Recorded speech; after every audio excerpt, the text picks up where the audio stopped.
If you're somebody who likes to do some fun nail art, but you don't have a lot of time when you're doing your nails, I got your back today. What's up, nail crew? It's Nicole, your fellow nail obsessed DIYer, and today we are going to be doing a super easy, under 10-minute fun chrome look with gels that do not require a lot of skill, and all you need is gel base, gel top, and a beautiful chrome. If I sound a little funny during this video, it is because I am just getting over a week of being sick. I am on the upswing, but still not feeling good. It's been a really rough week as I'm filming this voiceover. I have been wanting to do these videos. I have like 4 videos that are sitting waiting to have voiceovers done, but my kids have been sick, then I got sick, and now I'm trying to feel better, and now another one of my kids are sick. So it has been a crazy couple weeks. If I sound a little off and a little tired, it is because I am.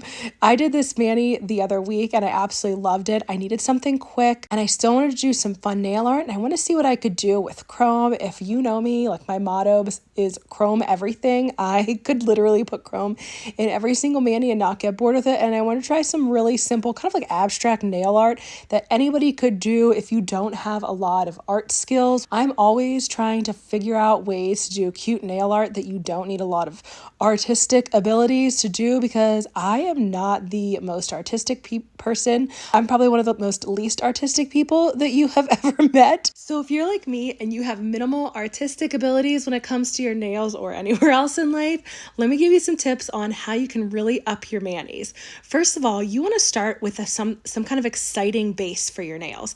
I decided to dip this beautiful color called Lulu. It's from OG Dip Powder.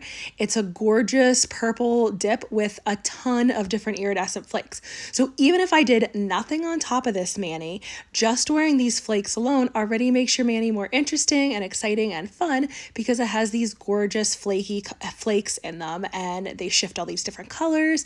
So starting off like a pop of something, whether it's a fine glitter or a flake, really tends to give your mani some kind of like extra oomph when you can't do a lot of nail art. Now, I find that using these really small flakes in the dip powders is super easy, especially if you're a beginner, because they lay so beautifully. Whenever you have bigger flakes or bigger foils, they tend to be a little harder for new people, and to be honest, even somebody who's been doing their nails 3.5 years, sometimes I just don't get them to lay exactly how I want and it takes me longer. But when you're using a dip with these little flakes, it goes so easily. Then I just take a plastic baggie, like a little mini one, or I normally like to use the painter's tape, but I think I said in my other, well, I know I said in my other video that my kids took it and they were like tying each other up with the tape, and I just keep forgetting every time I go to the store or order on Amazon. I keep forgetting to get more painter's tape. I really like that for pressing glitters and foils and flakes down. Now, I just went through and I did 2 dips of the flake, this Lulu. This flake dip was part of the OG Ambassadors Flake Yourself, I can't remember, it was Flake Yourself collection that the owner Erin did. Each of us got to design our own dip powder that was like full of flakes or foils, and mine was, of course, like super pink with all kinds of different flakes in it. This one was my friend Danielle. She named it after her dog Lulu, which I thought was super sweet, super cute. Now, if you guys see me here, I like to, whenever I'm using flakes or foils, I like to first press everything down before I go and brush off excess.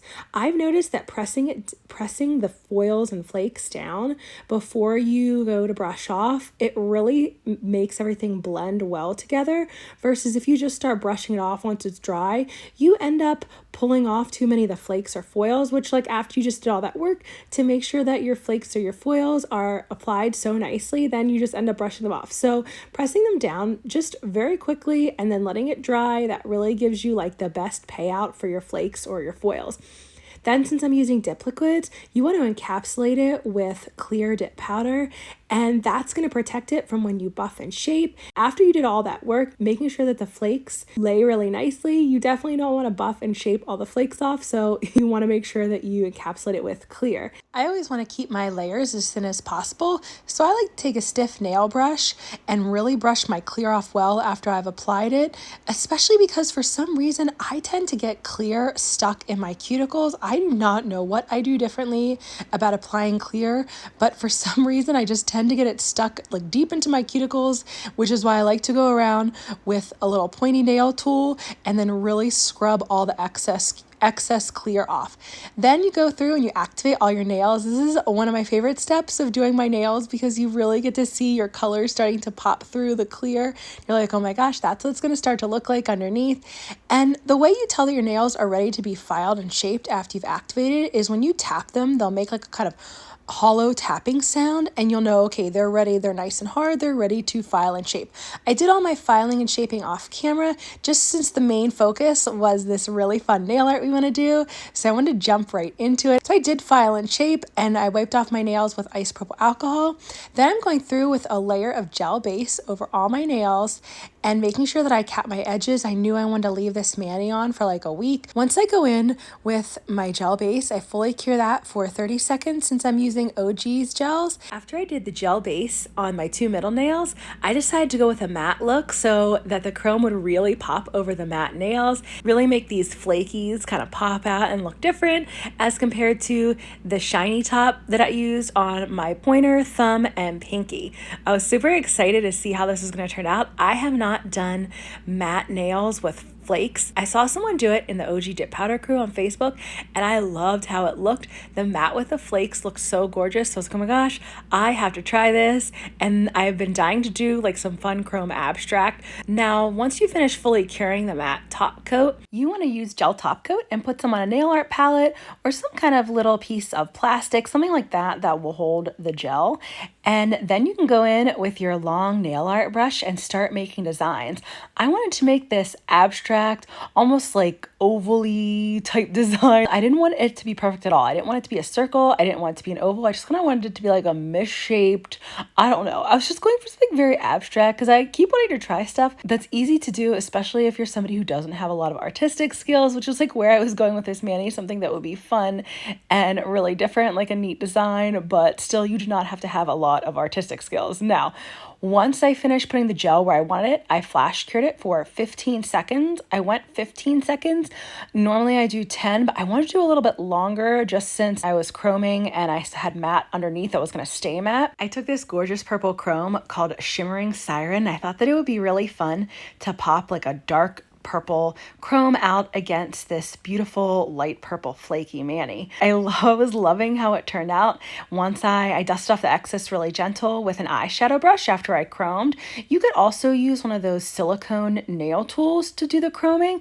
I need to try one of those on a video. I've tried it before, but for some reason I tried it once on a video, but it wasn't one that I uploaded to YouTube. It was just one that I did to show how to use the tool for the OG Dip Powder crew. I just did one that I didn't end up putting on did only put on Facebook. Now, once you're done applying the chrome, you want to finish curing that top coat. Then I went through and I cured the rest of the top coat that had the chrome on it. I cured that for the remaining like 45 seconds.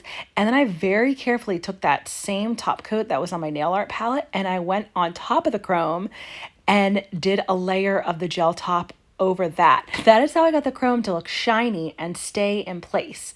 So it worked out really, really well. A tiny bit of chrome got around like the outsides of where I did the gel top coat because I'll be honest, I wasn't being super careful. So when I did my ring finger, I decided to take some isopropyl alcohol on an angled cleanup tool, the one that I normally use to clean up any gel that gets on the sides of my cuticles. And I really carefully wiped off inside the little chrome oval and around the chrome just to see if I could get a little bit of the excess chrome from when I was dusting it off, get that off so it'd be a little bit cleaner when I finished my mani. And I'll be honest, at the end, I didn't really notice that big of a difference because once I was done doing both my nails, I took some isopropyl alcohol and lint-free wipe and just wiped them all off overall once all the gel top coat was on. So if you're somebody who's super particular, you probably want to use the isopropyl alcohol on the angled eyeshadow brush and really try to get in there and get it really clean. But if you're somebody like me who's not particular about things like that, then definitely skip that. Now, if you want to learn how to do chrome on your entire nails, check out this next video where we do the Hailey Bieber look. Thanks so much for joining me today, nail crew.